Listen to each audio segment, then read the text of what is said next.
What is up guys? This is Pao. Today is September 21. Kasama natin si Kat. And pupunta tayo sa Luneta Park. Let's go!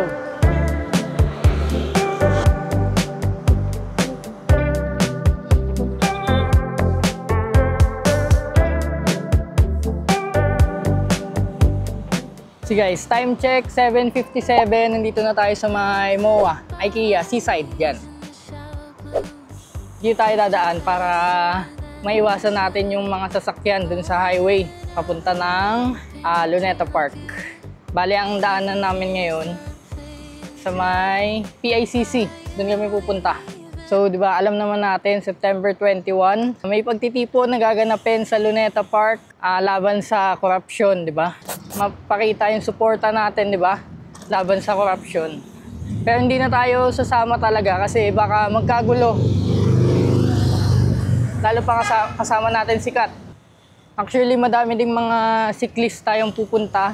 Nag-upload kasi si DJ Chacha ng picture na may magaganap nga daw na pagtitipon kasama yung mga siklista. So 9 AM pa naman yung start talaga nung pagtitipon doon. And currently 8 AM pa lang ngayon. So makita natin kung ano na nalagay. Sana talaga walang gulong mangyari. Pero kasi di natin alam, di ba? Galit na yung mga tao eh.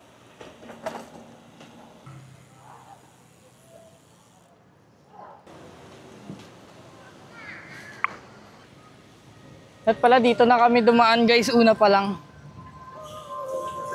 Nalimutan ko guys, car free nga pala dito. Dapat dito na kami dumaan nung una pa lang. Kasi doon pala yung nadaan yung mga sasakyan sa gilid.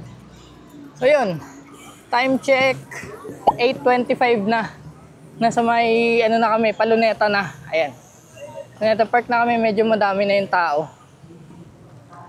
And may barricade ba? Barricade ba yan? Mga pulis, lalayo lang tayo, sama tayo sa mga siklista, lalayo lang tayo. Kasi pagka nagkagulo, dapat mabilis tayo makaalis. Safety yung ano natin, yung priority. Hanapin natin yung mga nakabike na madami. Dun. Dito tayo. So as of now, hindi pa ganun kadami yung tao, hindi pa naman punong-puno. Tapat mismo ng Luneta Park. Ay, daming mga pulis. May mga shield.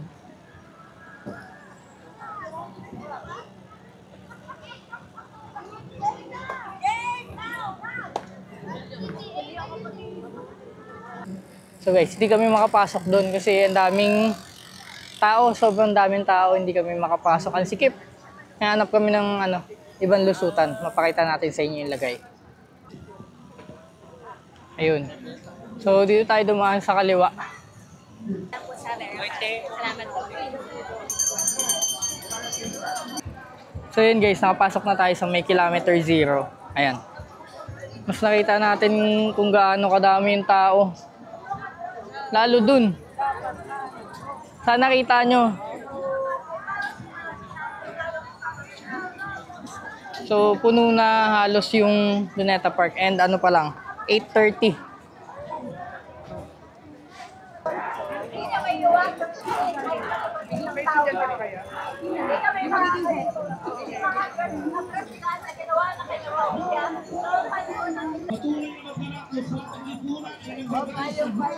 So yun guys, mag-ingat tayo sa mga magnanakaw. Always. Pero baka on the way pa lang yung iba. Lalo pa mahirap mag-commute, kaya yung ibang mga jeepney drivers nag-o-offer ng libreng sakay papunta dito. Ayan.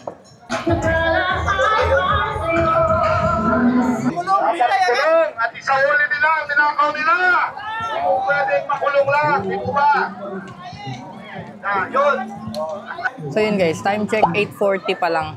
Ayan, may mga tao sa taas.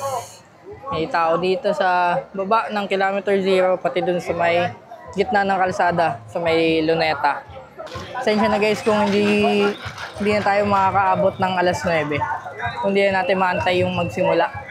Kasi yung safety yung priority natin. Sana lang hindi umabot kagaya nung nangyayari sa ibang bansa. Yung sinusunog yung mga bahay o yung mga gusali. Ang mga kurakot, ikulong na ang mga kurakot,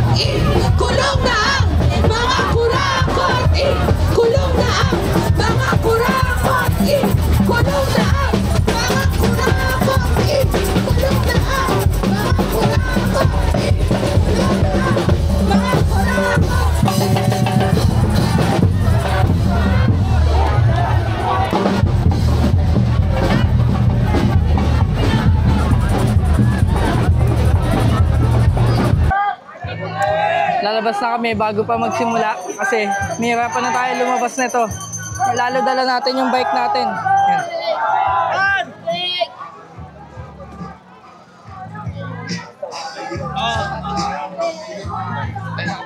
Diba? Kapag ka medyo tumagal pa, may ipit kami dito.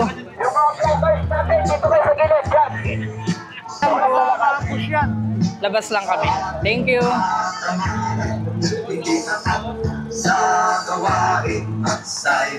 Yung mga grupo na parang Ano?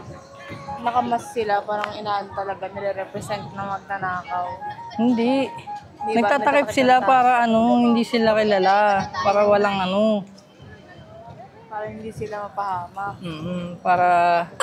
So, dumating na guys yung mga nagmamarcha kanina. Yung may mga dalang mga bandera. So, anong oras na ba kasi? 8:49 na. So guys, bawat gilid may marshals, may mga sundalo, may mga pulis doon, may sundalo din. So, ina-expect nila na dadami pa talaga yung tao. Kasi hanggang dito, wala pa naman tao, di ba? Pero doon may mga marshals na. Grabe, kapag dumakad ka dun sa gitna, tataas balahibo mo, no? Ang yaman na siguro ng Pilipinas, no? Sa iba mas mataas ang tax.